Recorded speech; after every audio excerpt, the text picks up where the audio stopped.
এখন পর্যন্ত তোমার জীবনের সবথেকে খারাপ মুহূর্ত কি ছিল, কিভাবে কেটেছে সেই মুহূর্ত? আম্মু মারা যাওয়ার পর আমার সব থেকে খারাপ মুহূর্ত এখনো কাটতেছে।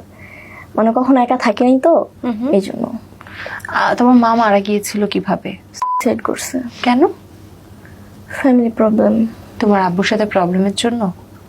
মানে তোমার আব্বু অন্য জায়গায় চলে যাচ্ছিল দেখি সেটা সহ্য করতে না পেরে তোমার মা মারা এই জন্য গেছে? না, মানে ছোটবেলা থেকে আম্মু আমাকে মানুষ করছে, বাবা 1 টাকাও দিত না। মানে মানে ফ্যামিলিতে যা প্রবলেম থাকে, বাবা বাইরে খরচ করে সবকিছু, বাইরে মানুষ নিয়ে উড়ায়, আম্মুকে এই করতো না, ইগনোর করতো সবকিছুতে।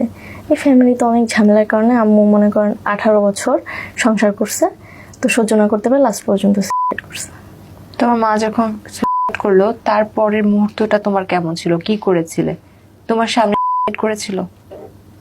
হ্যাঁ আমি দেখছি, তুমি মানে দেখেছো? দরজা লাগিয়ে দিছিল তো, জানলা দিয়ে দেখছি আর কি।